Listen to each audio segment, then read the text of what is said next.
Cat dot journey. आज देखो coding decoding का पार्ट 2 करने जा रहे हैं। इससे पहले पार्ट 1 कर चुके हैं। टेबल की मैंने आपको ट्रिक याद कराई थी, उम्मीद करता हूँ आपको याद हो चुकी होगी। चलिए अब मूव करते हैं अपने क्वेश्चंस पे कि आज हमें किस टाइप के टाइप समझने हैं। मैं टाइम वाइज आपको करा रहा हूँ जिससे कि आपको इजीली समझ में भी आए। देखोगा ये है place value but in single, यानी कि जो भी आपकी इसमें प्लेस वैल्यू है, इस टाइप के भी क्वेश्चन आपके बनते हैं जो आपकी डबल में है।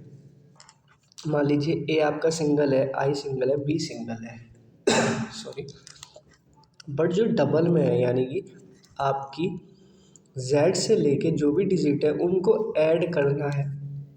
इस टाइप के क्वेश्चन में ये भी आपके एक पैटर्न होता है, एक टाइप होता है, ठीक है। उससे रिलेटेड क्वेश्चन होते हैं। अब जैसे कि ये है आपका आर आई बी। आर की हम जानते हैं प्लेस वैल्यू 18 होती है, आई की 9 होती है, बी की होती है हमारी 2।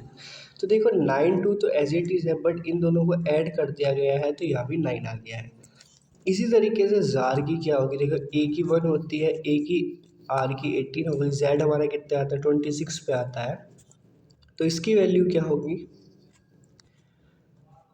इसकी वैल्यू होगी हमारी 819, ठीक है। या ऑप्शन गलत हो गए, ये 8 होना चाहिए गाइस, ठीक है। तो ये होगा हमारा ऑप्शन ए। तो ये होता है एक और टाइप। इससे पहले प्लेस वैल्यू को मैंने आपको बताया था, जस्ट प्लेस वैल्यू के अकॉर्डिंगली यहाँ मूव करता है। देखो आगे क्वेश्चन क्या है, एक और इसी टाइप के क्वेश्चन पे, मतलब इसी पैटर्न पे एक और क्वेश्चन जो आपके माइंड में सेव हो जाए वो क्या है। ये कह रहा है in certain code 2 is written as 26। अब देखो 26 कैसे आया, तो देखो 20 यानी कि इसकी वैल्यू 20, इसकी वैल्यू 15 होती है, ऐड कर दिया तो सिंपली लिख दिया हमने, ठीक है। इसी तरीके से नोट की वैल्यू देखो तो 14 15 20, तो इतना तो हम जानते हैं 2 और 6 तो आना ही आना। आगे क्या आना चाहिए, आगे हमारा 5 आना चाहिए, तो ऑप्शन ए ही हो जाता है राइट आंसर।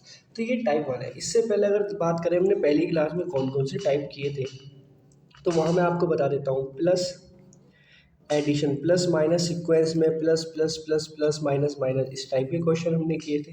और वहीं हमने समझा था जस्ट अपोजिट लेटर्स का, है ना, अपोजिट लेटर की वैल्यू का भी वहाँ हमने टाइप समझा था, ठीक है। और क्रॉस का भी हमने नहीं समझा है। क्रॉस आगे हम समझेंगे कि क्रॉस किस तरीके से होता है, इवन ओड फॉर्म में हो तब, ठीक है।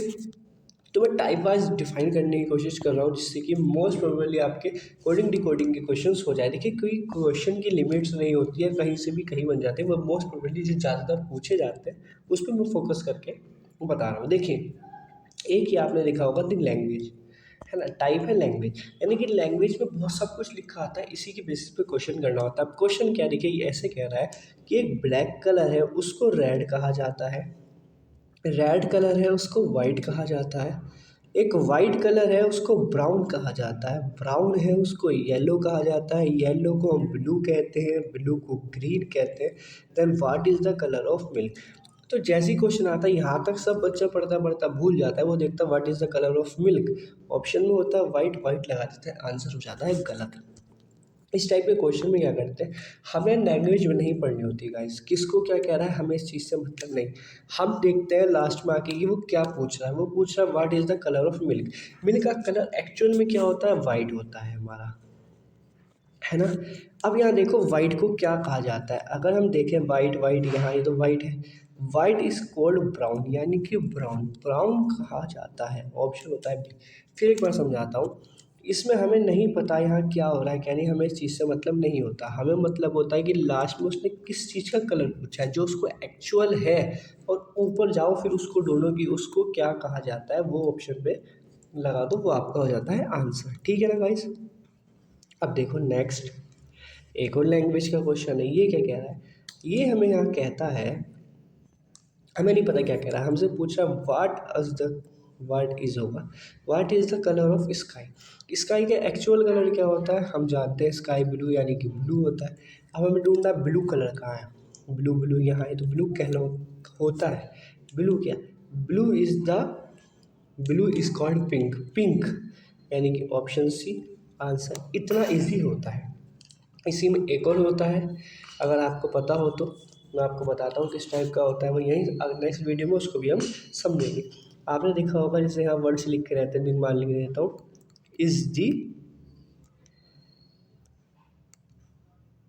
बुआ ऐसे ही लिख लेते हैं ना। अब ये मत कहना ग्रामर, ग्रामर कुछ नहीं, सिर्फ जस्ट लिख दिया। और यहाँ नंबर लिख देते हैं 5 6 9। इसी तरीके से फिर आगे लिख देते हैं इज़ योर, ऐसे जस्ट कुछ भी यहाँ लिख देते हैं 5 10। ठीक है, अब ये 5 1 लिख देते हैं खाली।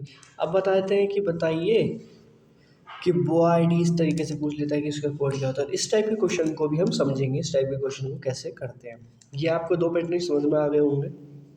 अब देखिए कई बार पूछ लिया जाता है एसएससी वगैरह के हिसाब से भी, भाई हम रीजनिंग पढ़ रहे हैं तो खाली एफकेट के हिसाब से ये है कि एफकेट में थोड़ा डेप्थ में पढ़ लेंगे कि कहीं से भी क्वेश्चन आ जाए हम उसको छोड़ेंगे नहीं, क्योंकि अभी हमारे पास टाइम है, आगे चल के फिर हमारे पास टाइम नहीं होगा।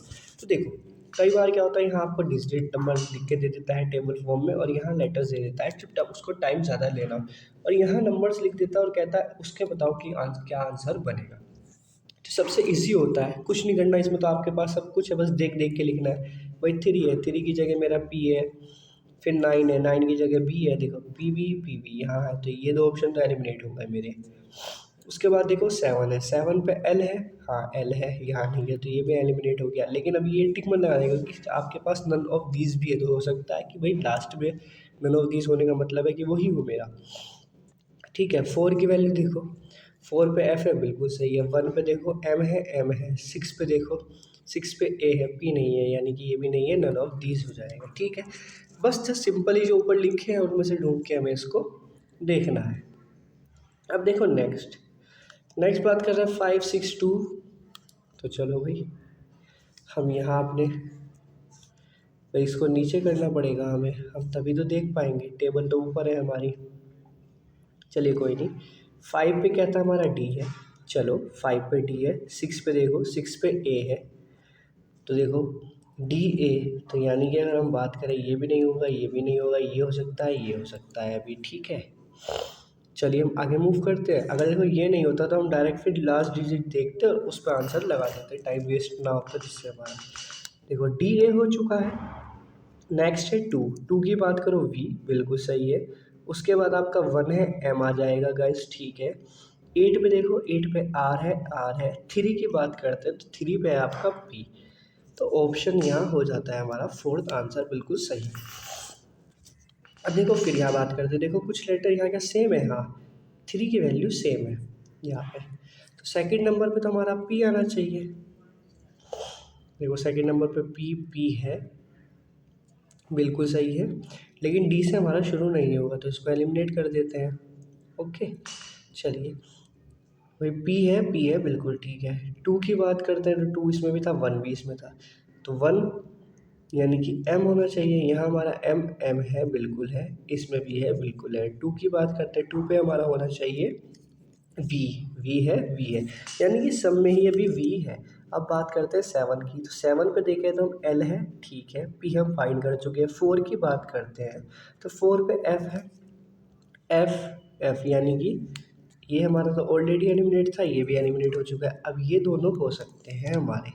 चलो यहाँ तक तो हमने देख लिया था भाई, 7 हो गया, 3 हो गया, 4 हो गया, 1 हो गया। 9 की बात करते हैं तो 9 पे है हमारा बी गाइस, ठीक है।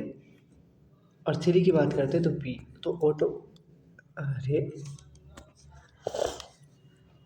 तो यहाँ देखें हम तो ऑप्शन हमारा फोर्थ हो जाता है यहाँ पे राइट आंसर। ठीक है, चलो अब आगे चलते हैं। ये क्या कहता है, तो देखो यहाँ पे अब आती है हमारी बात 8 1। देखो किस किस की बात कर रहा है, 8 1 2 3। तो हम यहाँ लिख लेते हैं इसको जिससे हम समझ सकें। 8 1 2 3 5 4, ये हमारी डिजिट थी। देखो 8 पे क्या है, आर आ रहा है। 1 पे हमारा एम था, 2 पे हमारा वी है, 3 पे हमारा गाइस पी है, 5 पे हमारा डी है, और 4 पे हमारा एफ है। तो क्या बन गया, R M V P D F. क्या बन गया, आर एम वी पी, 5 पे क्या था हमारा आर डी एफ। देखो R M V P D F, यानी कि ये, सॉरी ये भी गलत है, ये नहीं होगा। आर एम के 2 है, इसका होगा 5th हमारा, है ना, नन ऑफ दीज। अब देखो आगे क्या कहता है, ये है आज का आपका लास्ट क्वेश्चन। ये आपके लिए होमवर्क है, ठीक है। सब ऊपर टेबल लिखी है, डू इट योरसेल्फ, और इसका आप कमेंट में आंसर करके बताएंगे इसका क्या होगा। उम्मीद करता हूँ ये टाइप भी आपको समझ में आएंगे, इजी है, बहुत हार्ड नहीं है कोडिंग डिकोडिंग का, बस आप टाइप वाइज समझते रहिए। एक वीडियो और लाएंगे, उसमें इसके और टाइप्स समझा के इस टॉपिक को ख़त्म करके फिर हम मूव करेंगे नेक्स्ट टॉपिक पे, ठीक है। अगर आप मेरे चैनल पर नए हैं तो मैं आपको बता देता हूँ, एवरेज हम कंप्लीट करा चुके हैं और स्पीड डिस्टेंस हमने स्टार्ट कर दिया है मैथ में। हिस्ट्री भी आपके यहाँ चल रही है वीक टू वीक। हिस्ट्री में हमने आपकी सिलेब डायनेस्टी गाइस और खिलजी डायनेस्टी कंप्लीट कर चुकी है। अब मूव करेंगे हम अपना तुगलक डायनेस्टी पे। तो उम्मीद करता हूँ आपको ये सब समझ में आया होगा। तब तक के लिए अब नेक्स्ट वीडियो में मिलते हैं। और आपको नहीं पता आपकी पीडीएफ कहाँ मिलनी है, तो आपको जानते हैं fcat.journey टेलीग्राम चैनल पे जाना है, फिर पीडीएफ वहाँ अवेलेबल है। हर एक क्लास की पीडीएफ वहाँ अवेलेबल है। जीएस के क्वेश्चन वहाँ टाइम टू टाइम पूछते रहते हैं, आप उनको जाके भी सॉल्व कर सकते हैं। ट्रिक्स के साथ बता रहा हूँ वहाँ पे, जो क्वेश्चंस की जिनकी ट्रिक्स होनी चाहिए तो वहाँ पे मैं बताता रहता हूँ। चलिए फिर मिलते हैं नेक्स्ट क्लास में, तब तक के लिए बाय बाय, जय हिंद, अपना ख्याल रखिएगा।